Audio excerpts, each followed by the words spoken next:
Vprašanje glede teh zavez, tako imenovane petke. Me zanima, če se je kdo od političnih akterjev strank že odzval.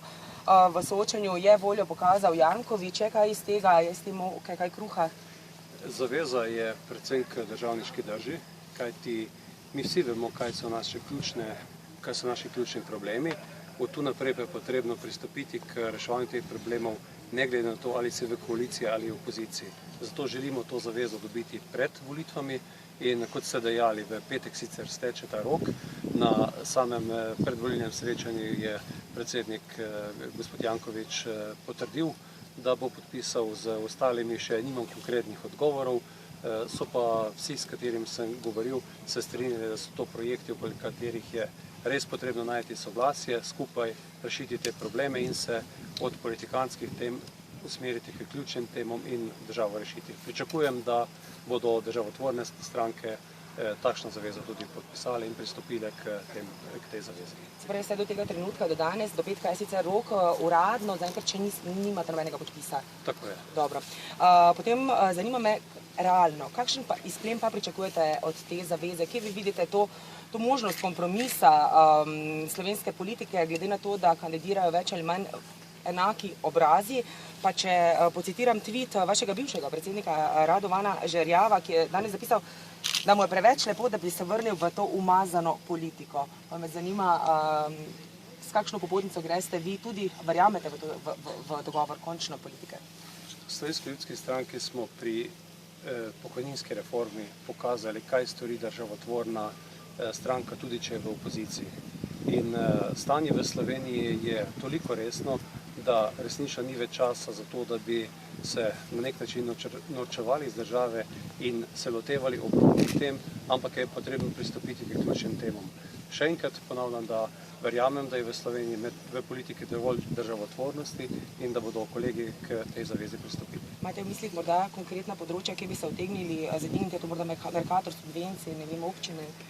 Mi smo se v tej deklaraciji zapisali 5 ključnih področij. To je zdravstvena reforma, ureditev javnih financ, izboljšanje poslovnega okolja za slovensko gospodarstvo, enakomeren regionalni razvoj in več pravne države in vrnitev etike v politiko. Verjamem, da imamo pri vsaki od teh področji lahko tudi različne poglede.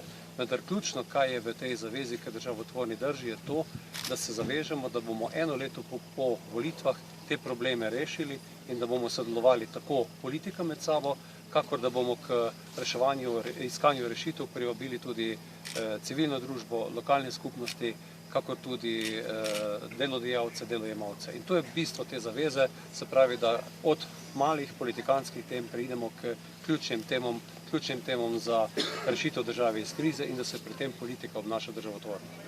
Vrh SLS je letos prvič v prestolnici, vi ste že bili izvoljeni za evroposlanca, torej če vas izvolijo volivci za domač parlament, kaj se vaše mislite?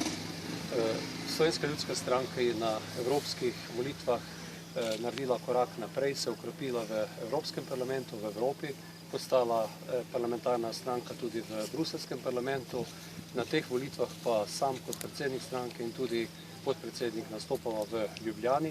Želiva ukrepiti Slovensko ljudsko stranko v metropoli, v Ljubljani in v primeru izvolitve je jasno, da bom z veseljem zastopal nastopanje Slovenske ljudske stranke v slovenskem parlamentu. Samo to še na listi kandidatov za predčasne volitve je, mislim, da 11 županov oziroma podžupanov. Kaj konkretno pomeni za te kandidate veljavnost nezdružljivosti poslanske in pa županske funkcije? Županska in poslanska funkcija je zadnja leta nezdružljiva.